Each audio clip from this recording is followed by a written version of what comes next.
I feel like at the beginning of the first movie, Paul's literally behind walls and sort of has a royal background and I think is virtuous in some way, but hasn't been tested at all. He's literally the son of a duke. Obviously, personal tragedy befalls him over the course of the first movie.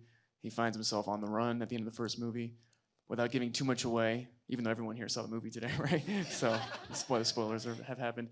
But I think by the end of this film, we see someone who's not only stepped into his manhood, into his adulthood, but is almost accepting a leadership position that he's very reluctant to.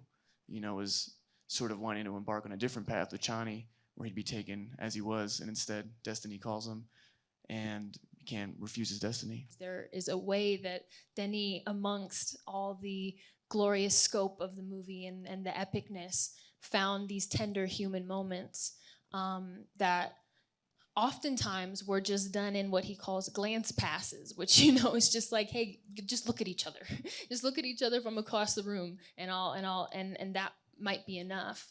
And there are all the moments between the moments where they're not saying anything at all.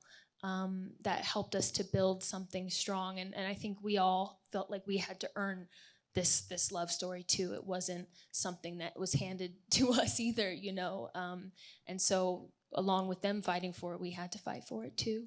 And yeah, I think it's an incredible, for her to trust it all is one thing, and when she does, we'll see. Well, I can't really say what happened. Yeah, at the end of the first one, we didn't. I don't think we knew. I think we were confident with it, but it was not a surefire deal that we were going to get to make this. So it was strange because the first movie simply being half the book is an incomplete arc, and some thought in the back of my mind was maybe I won't get to fill out the rest of this picture with Zendaya and Denis and the rest of the great cast.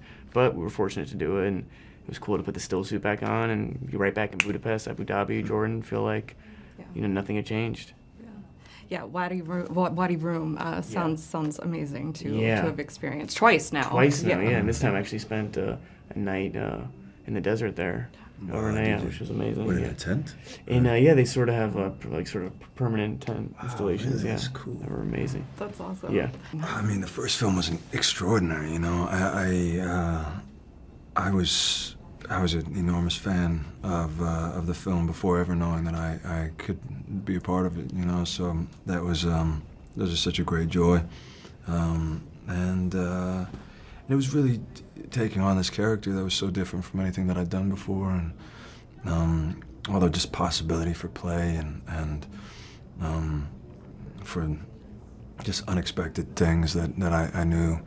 I had a lot of latitude to play, and Denis is truly one of the greatest filmmakers alive right now, and so the opportunity of getting to be around him and be on his set and with all these incredible actors, it was just a blast. And for me, part two is the main course. It's really, frankly, I'm afraid to say, but I think it's the movie I was born to do.